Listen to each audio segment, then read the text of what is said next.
I identify as a two-spirited individual, which means that I have both male and female spirits inside myself. I straight, I suppose, by society standards. I guess I identify as straight as well. How do you identify yourself? I identify as bisexual. I identify myself as straight. Some days I wake up and I'm male, and some days I wake up and I'm female, but I am sexually straight, which means even if I think that I'm male on this particular day, I still like males, or I still like females. You know what I mean? It kind of goes both ways. So it's very gender fluid and sexually fluid.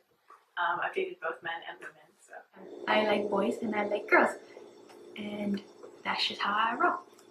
We like each other and we don't like the same sex.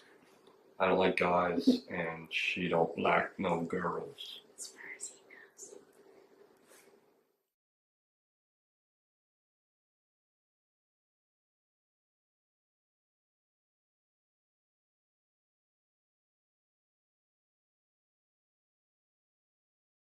You must excuse my coming in my town clothes, but your chauffeur said there wasn't a moment to lose, so I came just as I am. Here, Clarence, put that in the trunk. And don't wear it. Selfish. My dear, what you need is a relationship. Relationship. And shoes. Outfit? Custom. Perfection. I know. Shoes? Chanel. Fabulous. I know. Why is it so important for you to believe that everyone is sleeping with everyone else? Because they are. Did you fuck all night before you told her I was the love of your life this morning? All right, come on, tell me some more. I cheated on you. When? After you fucked Sherry Jaffe. You ruined him. You don't want anyone to care.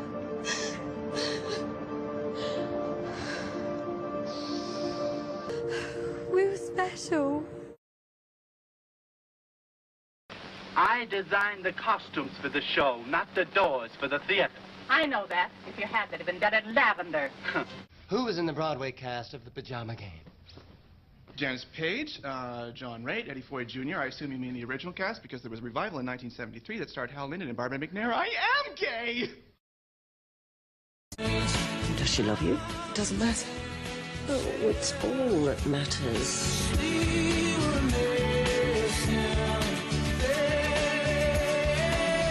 Have you ever done this before?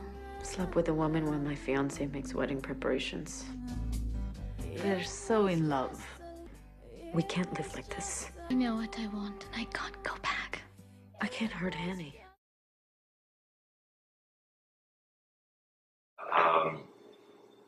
Being sort of flamboyant, sassy, loosey-goose, an idea of like non-masculinity, femininity, like also an extreme patronage for the arts, which I think is not a negative stereotype at all. And I don't see why people negatively associate that with homosexuality, but in general, just a lack of masculinity.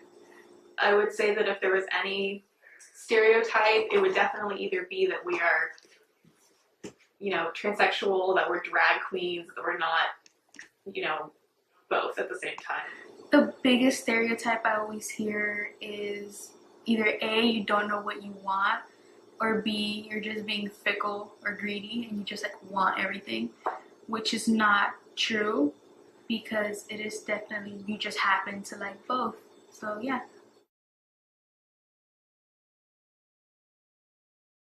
I think people are born with certain biological urges, or they choose certain biological urges for themselves, but they don't choose to be gay per se.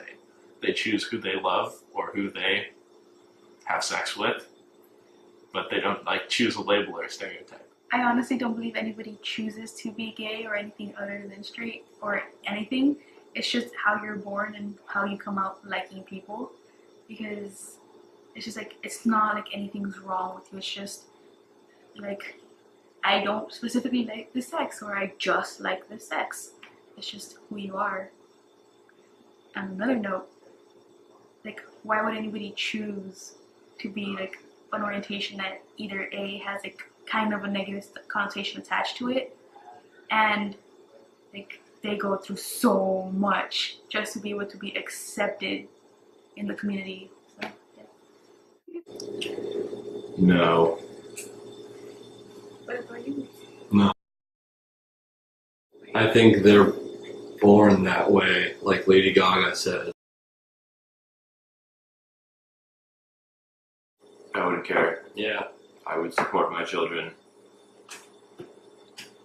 Yeah, it doesn't matter. Accept them and support them no matter what. I would be fine with that. I would be very supportive of their decision. And I would be okay with whatever sexuality they choose for themselves. Probably give them a sticker with rainbows on it and be like, yeah, welcome to the club.